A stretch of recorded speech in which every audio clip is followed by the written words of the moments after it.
नमस्कार शिक्षार्थियों, आज के इस शिक्षण सत्र में आप सभी का स्वागत है। आज हमारे साथ विश्व भारती शांति निकेतन से डॉक्टर आशीष श्रीवास्तव जी, जो कि वहाँ के शिक्षा विभाग में सहाचार्य हैं, शिक्षा से जुड़ी नीतियों के विशेषज्ञ हैं। आज हमारे बीच डॉक्टर आशीष जी का हम स्वागत करते हैं। आज की चर्चा का जो विषय है विद्यालय प्रबंधन तथा शिक्षा अधिकार अधिनियम 2009। सर्वप्रथम आशीष जी, हम ये जानना चाहते हैं शिक्षार्थियों के माध्यम से कि विद्यालय प्रबंधन समिति क्या है और विद्यालय प्रबंधन में विद्यालय प्रबंधन समिति की भूमिका क्या है। जी धन्यवाद डॉक्टर सोमू सिंह जी। जैसा कि हम सभी जानते हैं, किसी भी संस्थान की सफलता और असफलता काफ़ी हद तक विद्यालय प्रबंधन या उसके प्रबंधन पर डिपेंड करती है, निर्भर करती है। विद्यालयी शिक्षा की बात करें तो विद्यालय की सफलता का दारोमदार काफ़ी हद तक विद्यालय प्रबंधन पर है और शिक्षा का अधिकार अधिनियम 2009 के आने के बाद विद्यालय प्रबंधन को काफ़ी गंभीरता से देखा गया, स्वीकार किया गया और इस प्रबंधन के लिए विद्यालय प्रबंधन समिति का गठन किया गया, की सलाह दी गई। तो विद्यालय प्रबंधन में विद्यालय प्रबंधन समिति की भूमिका क्या है और शिक्षा का अधिकार अधिनियम 2009 में विद्यालय प्रबंधन समिति की अवधारणा क्या है, इस पर हम आज चर्चा करेंगे।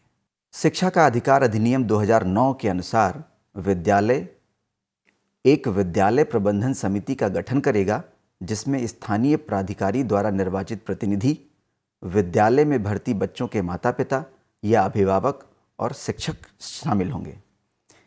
ये जो समिति है, इसमें जब हम शिक्षा का अधिकार अधिनियम समझने की कोशिश कर रहे थे तो उसमें कहा गया था कि ये आम आदमी को शक्ति देता है, शिक्षा का अधिकार अधिनियम। तो उस शक्ति के तहत माता पिता, अभिभावक और समुदाय के जो लोग हैं उनकी भूमिका इसमें बहुत ही अच्छी तरह से निर्धारित की गई है।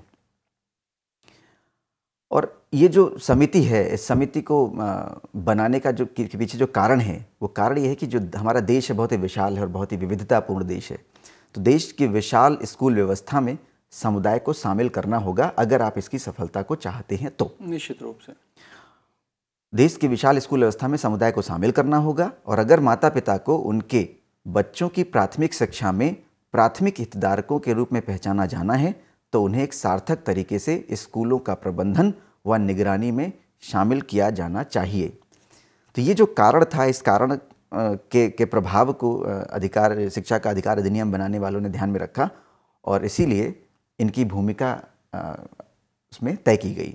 शिक्षा का अधिकार अधिनियम इसीलिए ऐसी परिकल्पना करता है कि माता पिता स्कूल प्रबंधन समितियों में बहुमत बनाएंगे, जिसमें पंचायत और स्कूल के शिक्षकों में से चुने हुए सदस्य भी शामिल होंगे। तो जो शिक्षा का अधिकार अधिनियम है, इसमें जो समिति की संरचना बनाई गई उसमें ये देखा गया कि माता पिता और अभिभावक जो हैं उनकी मेजॉरिटी हो और फिर उसके अलावा समुदाय से लोग, शिक्षकों का प्रतिनिधित्व, छात्रों का प्रतिनिधित्व, ये भी एक सीमा में किया जाए। और ये जो विद्यालय प्रबंधन समिति है, इसकी जो योजना है वो किसी भी तरह से जो अनुदान प्राप्त कर रहे हैं विद्यालय, उनके लिए तय की गई। निजी अवित्त पोषित विद्यालयों में विद्यालय प्रबंधन समिति की अनिवार्यता नहीं होगी। ये जो हमारा मूल शिक्षा का अधिकार अधिनियम आया था उसमें इस तरह की बात कही गई थी। हालांकि इसमें एक संशोधन हुआ है अभी, और उस संशोधन के बाद अब ये कहा गया कि जो अवित्त पोषित विद्यालय हैं और अल्पसंख्यक संस्थान हैं, इनमें भी विद्यालय प्रबंधन समिति होगी, लेकिन इन विद्यालयों में जो समितियाँ होंगी उन समिति की भूमिका केवल सलाहकार मंडल की होगी, ना कि इंटरवेंशन की होगी। ये दो फर्क समझना ज़रूरी है। जो वित्त पोषित है, किसी भी तरह की अनुदान गौर सरकार से ले रहे हैं, उसमें विद्यालय प्रबंधन समिति की जो भूमिका है वो बहुत ही महत्वपूर्ण होगी, निर्णायक होगी। और जो अवित्त पोषित और अल्पसंख्यक संस्थान हैं उनमें भी समितियां होंगी, लेकिन उनकी भूमिका सिर्फ सलाहकार मंडल की होगी। अब हम देखने की कोशिश करेंगे विद्यालय प्रबंधन समिति की संरचना क्या है। हाँ, निश्चित रूप से शिक्षार्थी अब ये जानना चाहेंगे कि विद्यालय प्रबंधन समिति की संरचना क्या है और इसमें सदस्य के रूप में कौन कौन लोग इसमें रखे जाते हैं। जी, अब आपसे जानना चाहेंगे। शिक्षा का अधिकार अधिनियम जब बन रहा था तो ये बात उसमें कही गई कि इसकी एक स्ट्रक्चर्ड संरचना जो है वो दे दी जाए, ताकि विद्यालय और विद्यालय के जो प्रबंधन है वो इसको लेकर के किसी भी तरह की वेग स्थिति में ना रहें। तो शिक्षा का अधिकार अधिनियम ये कहता है कि जो कंपोजिशन होगा, उसका जो फॉर्मेट होगा शिक्षा विद्यालय की प्रबंधन समिति का, उसमें 75% जो लोग होंगे वो माता पिता या अभिभावक में से लिए जाएंगे, और इस 75% लोगों का 50% जो हैं वो महिलाएं होनी चाहिए। ये काफ़ी सराहनीय बात है इसमें। जी। तो 75% माता पिता अभिभावक होंगे, जिसमें से 50% लोग महिलाएं होंगी, और इन 50% महिलाओं के साथ साथ कोशिश ये करनी होगी कि जो वंचित लोग हैं, वंचित वर्ग है, शिक्षा से वंचित वर्ग है, तथा हाशिए पर जो आने वाले लोग हैं, उनका प्रतिनिधित्व भी विद्यालय प्रबंधन समिति में उचित रूप में हो सके। इसके अलावा जो 25% बचे हुए लोग हैं, उसमें से चुने हुए समुदाय के सदस्य, शिक्षक और छात्र इत्यादि उसमें रह सकते हैं। तो ये विद्यालय प्रबंधन समिति की संरचना है। संरचना देखने से एक बात मेरे दिमाग में ये आ रही है कि कहीं ना कहीं जो समिति है उसको भी विविधतापूर्ण बनाया गया, जैसा कि आपने शुरुआत में भी कहा कि हमारा देश विविधताओं से भरा है, विभिन्न जाति धर्म समुदाय से लोग इसमें रह रहे हैं। तो ये ध्यान में रखा गया, चूँकि उन्हीं के बच्चे उस विद्यालय में अध्ययन कर रहे हैं, तो उनका भी योगदान एक गार्जियन के रूप में, या ये कहें कि एक निर्णायक समिति में सदस्य के रूप में भी सुनिश्चित किया जाए। इसीलिए महिलाओं की भी उसमें भागीदारी और विभिन्न वंचित समुदाय हैं उनसे भी भागीदारी सुनिश्चित की गई। जी। तो ये बहुत ही सराहनीय प्रयास था इनका। अब हम आपसे जानना चाहेंगे कि जो विद्यालय प्रबंधन समिति है इसके क्या क्या कार्य हैं? जी, ये जो हमारे शिक्षा का अधिकार अधिनियम अगर आप देखें तो उसमें जो धारा अनुच्छेद जो 21(2) है, 21(2) में विद्यालय प्रबंधन समिति के जो कार्य हैं वो निर्धारित किए गए हैं। तो जो मुख्य कार्य हैं विद्यालय प्रबंधन समिति के, उनको ये कहा जा सकता है, पहला कार्य कहा जा सकता है कि विद्यालय के कामकाज की निगरानी, पूरे कामकाज की निगरानी करना इसका दायित्व होगा। दूसरा ये कहा जा सकता है कि ये दूसरा बहुत ही महत्वपूर्ण है, विद्यालय विकास योजना तैयार करना और उसकी अनुशंसा करना। और ये जो विद्यालय विकास योजना है ये बहुत ही कम्प्रिहेंसिव योजना है, प्लानिंग है, और विद्यालय विकास योजना के तहत स्कूल प्रबंधन के लगभग सारे घटक इस योजना में आ जाते हैं। और तीसरा जो इनका कार्य है वो है उपयुक्त सरकार, स्थानीय प्राधिकरण या किसी अन्य स्रोत से प्राप्त अनुदान के उपयोग की निगरानी करना। जो भी फंडिंग मिल रही है, जो भी अनुदान मिल रहा है, उस अनुदान को सही तरीके से इस विद्यालय में लगाया जा रहा है, नहीं लगाया जा रहा है, इस बात की निगरानी करना भी स्कूल प्रबंधन समिति का कार्य होगा। इसके अलावा जो चौथा इनका काम है वो उसमें कहा गया कि ऐसे अन्य कार्य करना जो निर्धारित किए गए हों। तो ये चार मोटा मोटा इनके काम जो हैं वो निर्धारित किए गए हैं शिक्षा का अधिकार अधिनियम 2009 में। इसमें एक बात जो हमको समझ लेनी चाहिए वो ये है कि विद्यालय प्रबंधन समिति जो है वो बहुत सशक्त निकाय है, और सशक्त दो कारणों से बनता है ये। एक तो ये क्योंकि इसमें समाज के लगभग सभी वर्गों का प्रतिनिधित्व है, एक, और दूसरा इसको कानूनी अधिकार प्राप्त है। निश्चित रूप से जी। तो विद्यालय प्रबंधन समिति एक सशक्त निकाय है जिसके पास विद्यालय के हित में निर्णय लेने का कानूनी अधिकार है। तो इसको विद्यालय प्रबंधन समिति की जो अनुशंसाएं हैं, जो इंटरवेंशंस हैं, उनको इग्नोर नहीं कर सकता। इसीलिए विद्यालय विकास योजना तैयार करने में विद्यालय प्रबंधन समिति की भूमिका अत्यंत महत्वपूर्ण है। और जैसा कि जानते हैं हम लोग कि जो हमारा जो इस विद्यालय विकास योजना है वो वित्तीय वर्ष के अंत से कम 3 महीने पहले तैयार करना होता है। और जैसा कि मैंने अभी कहा, विद्यालय विकास योजना स्कूल प्रबंधन से जुड़ा हुआ एक ऐसी योजना है जिसमें स्कूल प्रबंधन के लगभग सारे घटक उसमें शामिल हैं। अब जब मैं कह रहा हूँ संपूर्ण विद्यालय प्रबंधन, तो संपूर्ण विद्यालय प्रबंधन को हम ऐसे समझ सकते हैं, संपूर्ण विद्यालय प्रबंधन में हर तरह के संसाधनों का प्रबंधन, मानव संसाधन प्रबंधन, शिक्षक प्रबंधन शिक्षक प्रबंधन में आने वाली चुनौतियाँ, छात्र प्रबंधन, भौतिक संसाधनों का प्रबंधन इत्यादि में विद्यालय प्रबंधन समिति की भूमिका अत्यंत महत्वपूर्ण है।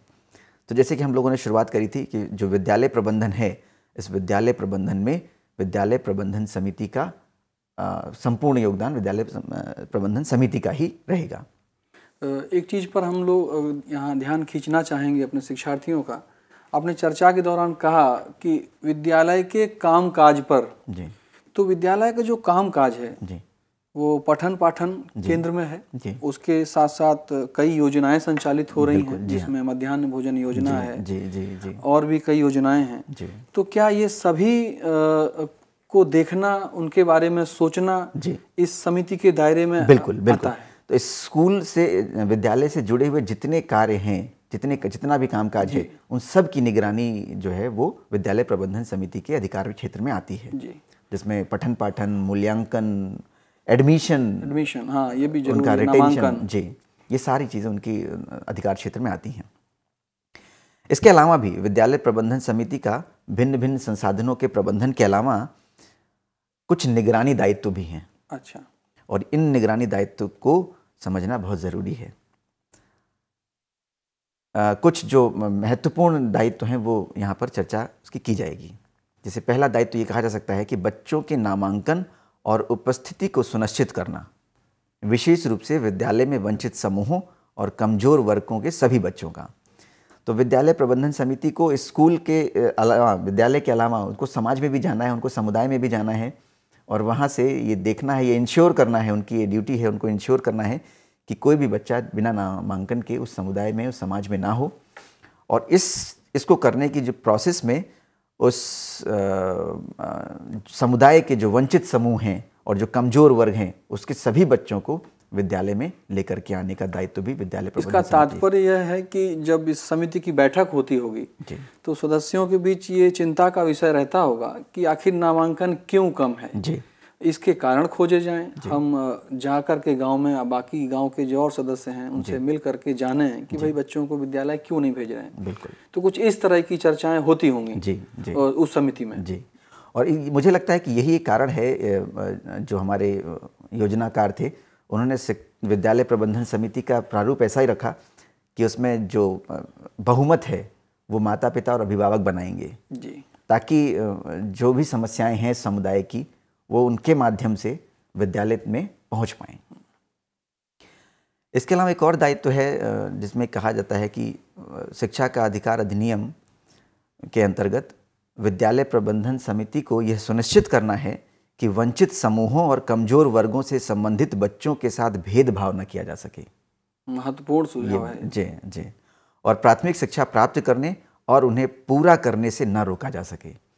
तो उनका नामांकन करना और नामांकन करने के बाद उनके साथ किस तरह का बर्ताव स्कूल विद्यालय में हो रहा है, किसी तरह का भेदभाव नहीं हो रहा है, इन सारी बातों की निगरानी भी विद्यालय प्रबंधन समिति के अधिकार क्षेत्र में आती है।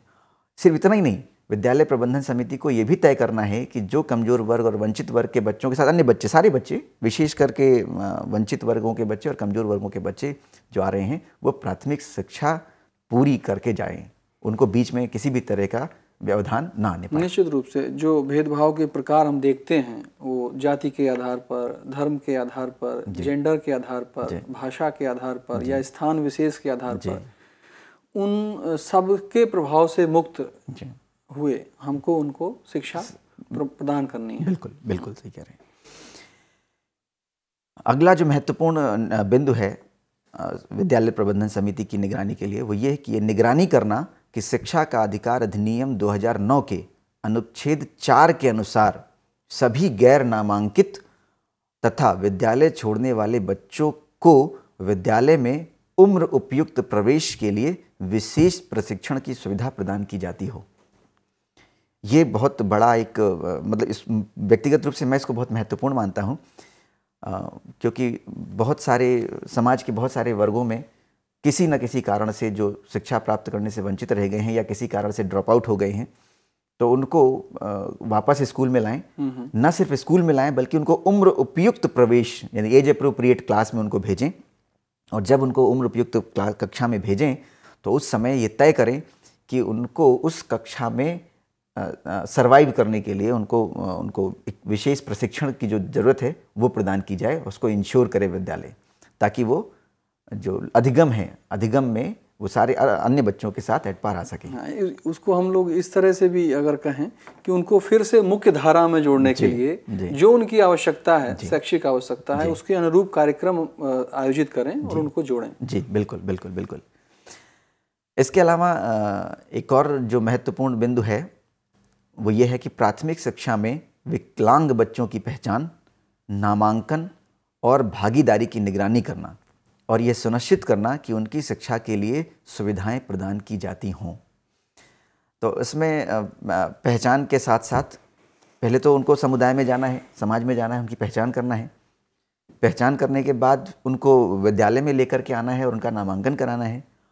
और सिर्फ यहीं तक बात नहीं रुकती है, नामांकन के बाद उन बच्चों की भागीदारी भी सुनिश्चित करना है उस विद्यालय में। और ये भागीदारी सुनिश्चित करने के लिए उनको ये देखना है कि चूँकि वो विकलांग बच्चे हैं, उनके लिए जो सुविधाएं हैं वो विद्यालय प्रदान कर पा रहा है या नहीं, और ये सुविधाएं उनको प्रदान की जाए, तभी उनकी भागीदारी सुनिश्चित की जा सकेगी। उन सुविधाओं में हम कह सकते हैं कि जो आधारभूत संरचना है, बिल्कुल जी हाँ, वो उसकी एक्सेसिबिलिटी ऐसी बनाई जाए कि वो सब पहुंच में हो, कक्षाएं, उनका प्रवेश द्वार वगैरह जी। और जहाँ तक शैक्षणिक और पाठ सहगामी क्रियाएं हैं, उनका आयोजन भी ऐसा हो कि उसमें भी वो महसूस कर सकें कि वो भागीदारी कर पा रहे हैं जी। तो ये जो इंक्लूसिव की हम बात करते हैं, समावेशी शिक्षा की, उसका एक रूप उसमें प्रतिबिंबित हो। बिल्कुल बिल्कुल बिल्कुल बिल्कुल। इसके अलावा जो विद्यालय प्रबंधन समिति का काम है वो ये है कि ये सुनिश्चित करना कि शिक्षा का अधिकार अधिनियम के तहत बाल अधिकार, जो भी बच्चों के अधिकार हैं, वो बाल अधिकार विशेष रूप से शारीरिक और मानसिक उत्पीड़न, किसी भी तरह का उत्पीड़न जो है वो बच्चे का ना होने पाए। निष्कासन पर रोक लगाने के संबंध में अधिकार, निष्कासित नहीं किया जा सकता बच्चा, और वो उसका अधिकार है, अब शिक्षा उसका अधिकार है।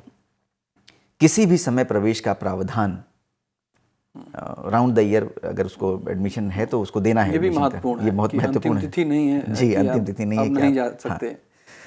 तो ये जो बातें कही मैंने कि जो उनके बाल अधिकार हैं, विशेष रूप से शारीरिक और मानसिक उत्पीड़न, निष्कासन पर रोक, किसी भी समय प्रवेश का प्रावधान, तो विद्यालय प्रबंधन समिति का ये दायित्व है कि वो ये सुनिश्चित करे कि ये सारे जो बिंदु हैं इनका यथार्थता के साथ पालन किया जा रहा है।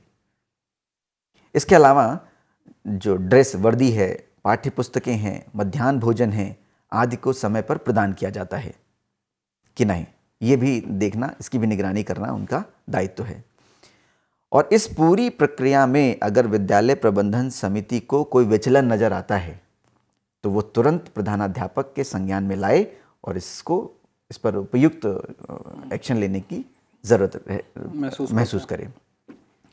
और अगर विद्यालय प्रबंधन समिति को ऐसा लगता है कि ये जो घटनाएं हैं इस तरह की वो लगातार हो रही हैं, तो विद्यालय प्रबंधन समिति का ये दायित्व है कि स्थानीय जो प्राधिकरण है, लोकल अथॉरिटी है, उसके संज्ञान में उसे लाया जाए।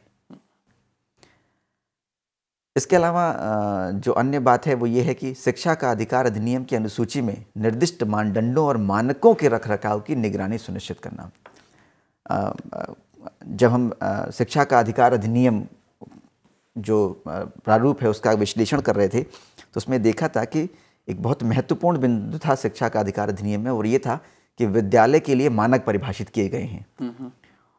और ये जो मानक, अब शिक्षा का अधिकार अधिनियम आने के बाद विद्यालयों के लिए उन मानकों के परिभाषित होने के बाद अब ये गुंजाइश नहीं है कि कोई भी अथॉरिटी या कोई भी विद्यालय उस मानक के बाहर अपने आप को ले जा सके। तो उससे एक बड़ा फायदा ये हुआ कि एक अनुरूपता जो है वो पूरे देश में आने की संभावना हुई। तो विद्यालय प्रबंधन समिति को ये दायित्व दिया गया, ये कहा गया, उसे आकांक्षा रखी गई कि जितने विद्यालय शिक्षा का अधिकार अधिनियम की अनुसूची में जो भी निर्दिष्ट मानदंड और मानक हैं उन मानकों के रख रखाव की निगरानी सुनिश्चित करें। निश्चित रूप से हम भी आप हमारे शिक्षार्थी भी आजकल देखते होंगे दैनिक समाचार पत्रों में कि स्थानीय शिक्षा अधिकारियों ने निरीक्षण के दौरान पाया कि मानकों के अनुरूप नहीं है व्यवस्था, तो कहीं ना कहीं वो मानक निर्दिष्ट मानदंड हैं जिनके आधार पर ये सुनिश्चित किया जाता है कि विद्यालय को उस स्तर तक लाया जाए। ये होना बहुत अच्छी बात है। बिल्कुल बिल्कुल सही कह रहे हैं। फिर जो अगले दायित्व तय किए गए, देखे गए, वो ये था कि यह निगरानी रखना कि शिक्षक शिक्षा का अधिकार अधिनियम की धारा 27 में उल्लेखित कार्यों के अतिरिक्त किसी भी प्रकार के अन्य गैर शैक्षणिक कार्यों के बोझ में ना हो। और मैं इसको बहुत महत्वपूर्ण मानता हूँ, क्योंकि बीच में देखा गया था कि किसी भी तरह का गैर शैक्षणिक कार्य है उसमें खास करके प्राथमिक शिक्षक और माध्यमिक शिक्षकों की का दायित्व ज़्यादा निर्वहन करना पड़ता था। तो शिक्षा का अधिकार अधिनियम की धारा 27 में 4 बातें लिखी गई: विधानसभा का चुनाव, राज्यसभा का चुनाव, जनगणना और राहत आपदा प्रबंधन के अलावा किसी भी तरह के गैर शैक्षणिक जो दायित्व हैं उनमें शिक्षकों के ऊपर उसका कोई दबाव ना हो, और इस बात को इंश्योर करना विद्यालय प्रबंधन समिति का एक कार्य होगा। कहीं ना कहीं शिक्षाविदों के मस्तिष्क में, उनके संज्ञान में ये बात है कि जो शिक्षण का कार्य है बहुत महत्वपूर्ण है जी, उसकी तैयारी करनी होती है, उसके बारे में सोचना होता है। बिल्कुल। तो हमें ध्यान में ये रखना है कि वो शिक्षक हमारा अधिकांश समय विद्यालय की कार्यवाही में, विद्यालय की शैक्षणिक गतिविधियों में शामिल होकर के बिल्कुल सहभागिता करे जी। बिल्कुल। और अगर इन जिनकी चर्चा आपने की जी, जो डिफाइंड हैं, उन्हें उसी में लगाया जाए। बिल्कुल। और कहीं भी गैर शैक्षणिक कार्य में आसानी से उपलब्ध हैं, गांव पर उपलब्ध हैं, उनको ले जाना, थोड़ा सा ये इस अधिकार अधिनियम के माध्यम से लागू किया जाना सराहनीय पहल है शिक्षकों के लिए। बिल्कुल बिल्कुल बिल्कुल। इस प्रक्रिया में आगे विद्यालय प्रबंधन समिति को यह भी सुनिश्चित करना है कि शिक्षा का अधिकार अधिनियम की धारा 24A के अनुसार शिक्षकों की उपस्थिति में नियमितता और समय का पालन करें। तो ये भी एक महत्वपूर्ण बात है, जिसमें देखा गया कि विद्यालय प्रबंधन समिति को ये दायित्व दिए गए, देखिए कि विद्यालय में जो उनकी उपस्थिति है, शिक्षकों की उपस्थिति, वो नियमित है या नहीं, एक, और दूसरा नियमित है और समय का ध्यान रखा जा रहा है या नहीं। नियमित तो है लेकिन समय का ध्यान भी रखना उसमें ज़रूरी होगा जी। कहीं ना कहीं समय सारणी है जी, तो उसका अनुपालन हो रहा है या नहीं, ये भी उनकी निगरानी में आता है जी। इसके अलावा धारा 24E के अनुसार बच्चे की प्रगति के बारे में सूचित करने के लिए उनके माता पिता के साथ नियमित बैठकें शिक्षक कर रहा है या नहीं कर रहा है, ये भी देखना विद्यालय प्रबंधन समिति का कार्य है। और इसके अलावा एक और जो महत्वपूर्ण बात है, जो मुझे लगता है कि भारतीय परिप्रेक्ष्य में हमारा, आप दोनों लोग परिचित हैं इस बात से, बहुत ज़रूरी थी, धारा 28 में उसका प्राविधान किया गया कि कोई भी शिक्षक किसी भी प्रकार के निजी ट्यूशन में संलग्न ना हो। हाँ, ये महत्वपूर्ण भूमिका है जी, इसको ध्यान में रखा गया। तो इस तरह से हम देखते हैं कि विद्यालय प्रबंधन समिति इस विद्यालय के प्रबंधन में उसका बहुत महत्वपूर्ण भूमिका है। अभी आपने चर्चा के दौरान ये बात रखी कि विद्यार्थियों की प्रगति के बारे में उनके माता पिता को अवगत कराया जाए, बाकायदे उसकी औपचारिक बैठक हो। बिल्कुल जी, ये बहुत महत्वपूर्ण इसमें ये बात उल्लिखित की गई जी।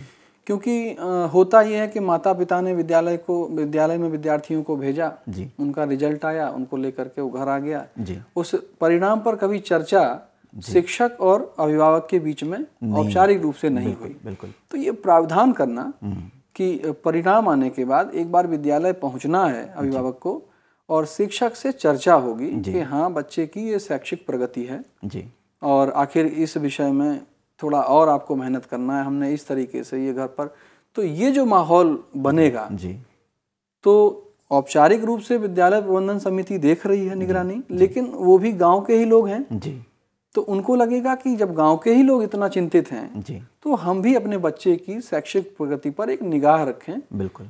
तो जब माता पिता का इस तरह का इन्वॉल्वमेंट होगा बिल्कुल, तो कहीं ना कहीं सकारात्मक परिवर्तन हमको विद्यार्थी की शैक्षिक प्रगति में देखने को मिलेगा। बिल्कुल। भाई हमने नामांकन, आप भी इस बात से सहमत होंगे कि नामांकन में जो प्रगति हुई है वो सराहनीय है। जी। बच्चे, अधिकांश बच्चे विद्यालय पहुंच गए हैं। अब प्राथमिक विद्यालयों की आप उपलब्धता देखें तो 1 किलोमीटर के दायरे में प्राथमिक विद्यालय उपलब्ध है। बिल्कुल जी। और 3 किलोमीटर के दायरे में उच्च प्राथमिक विद्यालय उपलब्ध है। तो बहुत ही महत्वपूर्ण जिम्मेदारी विद्यालय प्रबंधन समिति पर दी गई है। इनफैक्ट पूरी विद्यालय प्रबंधन की पूरी सफलता, विद्यालय की पूरी सफलता जो है वो विद्यालय प्रबंधन समिति पर ही मैं एक तरह से इसको देखता हूँ। जी।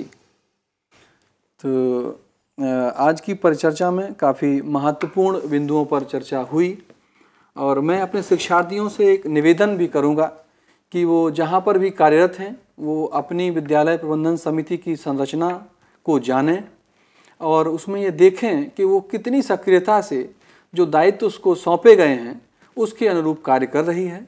उसको जानना, समझना और उसमें अपना योगदान सुनिश्चित करना, ये आपकी जिम्मेदारी है। आज की इस परिचर्चा में डॉक्टर आशीष श्रीवास्तव जी का इतना ज्ञानवर्धक सत्र आयोजित करने के लिए बहुत बहुत धन्यवाद। धन्यवाद।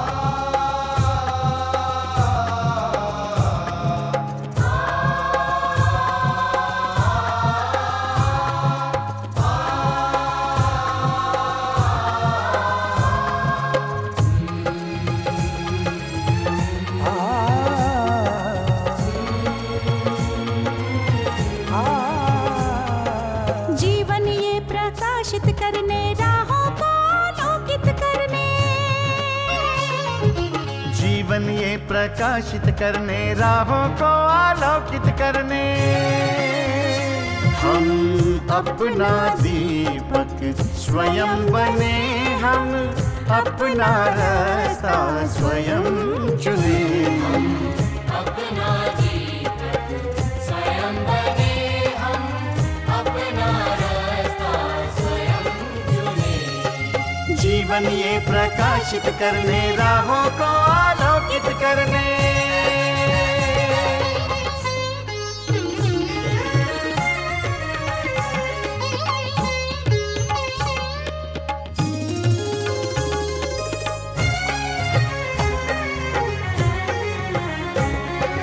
धन साधन समय की सीमा से विद्यालय जो मुक्त हो, धन साधन समय की सीमा से विद्यालय जो मुक्त हो। कभी पढ़े हम कहीं पढ़े, वे विषय की लोच से युक्त हो।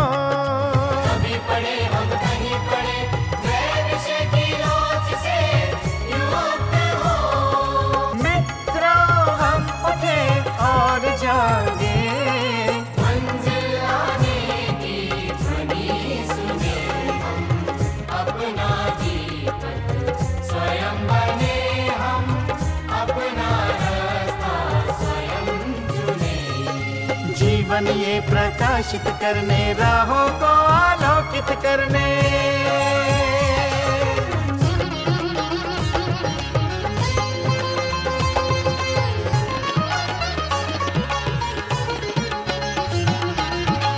राष्ट्रीय मुक्त विद्यालय का है द्वार खुला सबकी खातिर।